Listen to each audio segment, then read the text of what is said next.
Guys, good afternoon. Ito dito kasi pinapanood ko to sa tablet. Tapos, ayan, nagvo-voice over na lang ako. So, alisan ko ng boses. Ito ay 6 days old na ang ating mga bibis. Ito, no? Ang sabi nga, sobrang lambing nga nila. Yun. Kaya ito, inaano ko lang to para maidugtong-dugtong ko para hindi na ako mag-i-edit-edit. Para sa akin, mas madali ang ganito. So, hello mga ka-farmers, no? Kaya ko lang to gustong i-ano natin, yung ganito na lang na pamaraan para masusubaybayan natin. Ayun, ang kukulit ng ating mga babies, no? No, kawawa naman si Babsi, wawa namang mama nila. No, nakakatuwa sila, no. Diyan pa talaga sila natutulog, ginawa ng kama ang nanay nila. Hindi ko alam kung ano ang mga behavior nila, no. Ayun, inaakyatan pa talaga sa ibabaw yung mama. Ayun, kawawa naman. Ay, nasaan na ba si Bulinggit?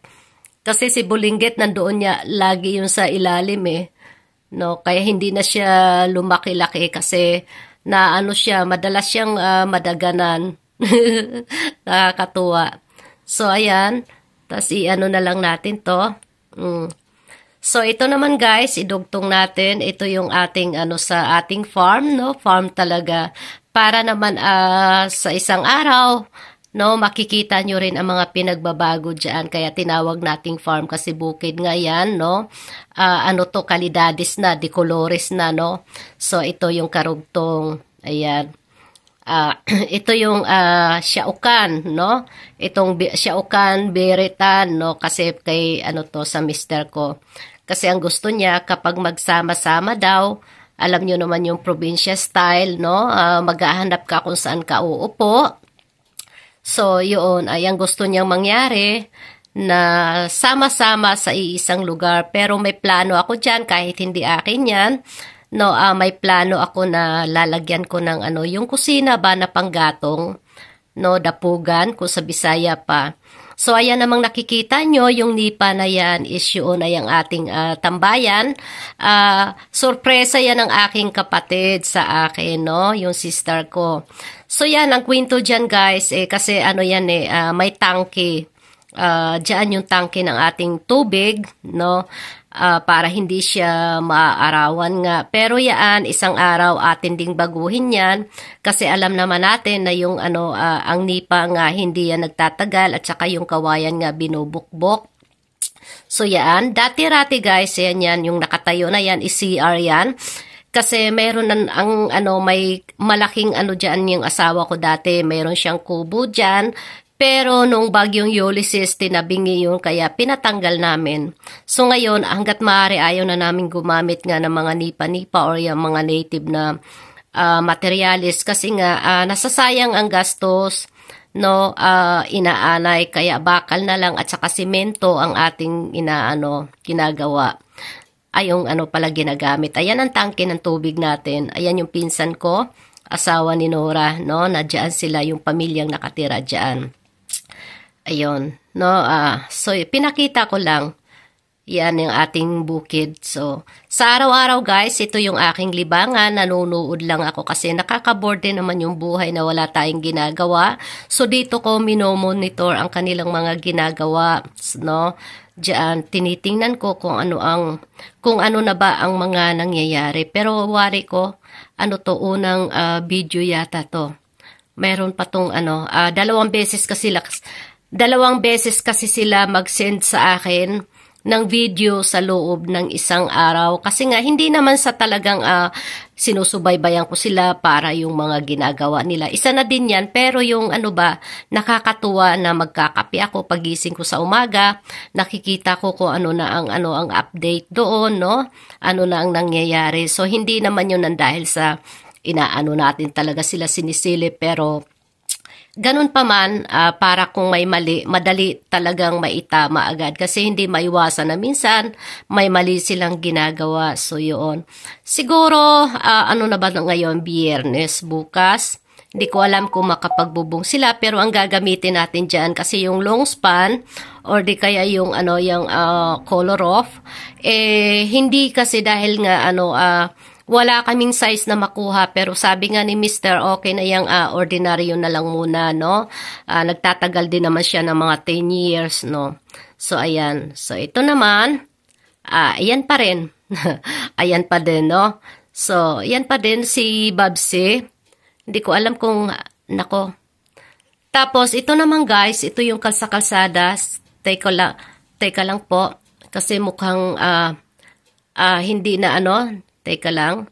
So, mga luma ito. Ito. Ito yung pinaka-latest yata. Ay, hindi na. So, pasensya na kayo, no? Maduduling kayo rito. Ito yung pala. Ito na yung pinaka-latest ng ating no? So, pasensya na kayo kasi hindi nga ako nag-i-edit. So, ito na ang pinakabago na ginawa nila ngayon. Ito, yung pinakabago. So, yun ang proseso niya. So, malapit-lapit na tayo dyan. Malapit-lapit na. So, dito naman tayo ngayon. Dito naman, no? Dito. Ito yung ating exit, kalsa-kalsada nga. Ito. So, pagka nakabubong na sila doon, ito yung isunod muna. No, ito yung ating muna, pasimento muna natin to. Kapag andito na sila, malapit na sila sa sa finish line. Ayan. So, thank you so much ng Bioli, Margie, and Nora. So, sila mga babae dyan, yung mga naghahakot. Buti na lang mayaman tayo sa bato na hindi na tayo bibili ng mga pang-imbak pa. Kaya yan, pag nabubungan yon, sunod na lang natin ito para si Mr. na kasi, no, para maano talaga yung flooring na yon dahil may iba siyang plano doon, no. So, dito naman tayo. Ito. So, ito naman guys, ito, pasensya na kayo, bara-bara, alam nyo naman to. So, sana maintindihan nyo to. Sa pansariling kapakanan ko, so ngayon pala is July 4 ba? July 5? July 5, oo. So, ito yung aking in-order na African talisay, silver, kasi yung nauna, variegated African talisay na ipatanim ko na nga 3 puno. So, ngayon may dumating siyang 6 na puno.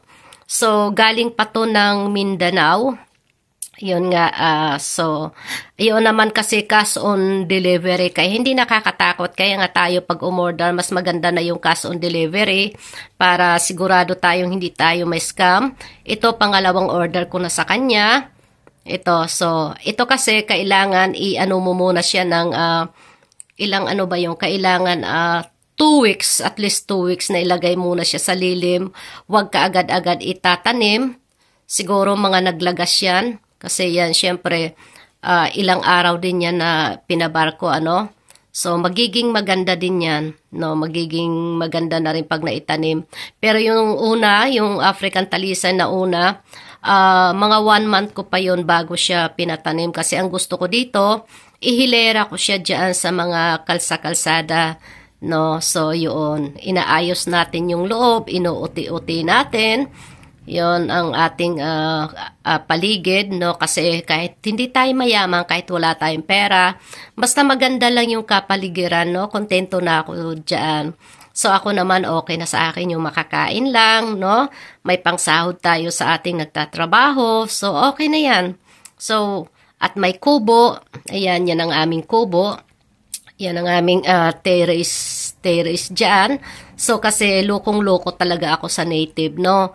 Nung bata ko, ang gustong-gusto ko talagang magkaroon ng yung bahay na bato, ganon. Pero pag nagkaedad pala ang tao, bumabalik kung saan nagsimula. So, yun palang makakapagpaligaya sa akin is yung mga kubo lang. So, hindi natin kailangan talaga yung malapalas yung bahay at wala rin naman tayong pampagawa. So, yun na nga, no? Sana, no, mag-ingat po tayong lahat at saka God bless sa lahat, no? Ayan nga pala guys, nanonood din ako kay Kabukals. Ito hindi ko na matandaan yung mga channel pero malaki man ang channel nyo o maliit, basta patungkol sa farm, no, mga hayupan, mga halaman, talagang pinapanood ko yan. Hindi ko hindi ako namimili na dahil sa malaki ang channel, no? Kahit kapiranggot, kahit wala yung views, no? Basta yun ang gusto ko. Yan ang mga gusto kong panoorin. Thank you. Bye-bye at ingat po tayong lahat. Kung mag-comment naman kayo katulad niyan yung taga Iloilo, talagang inano ko yun. Teka lang, ano na nga bang pangalan noon? Hindi ko na naman maalala.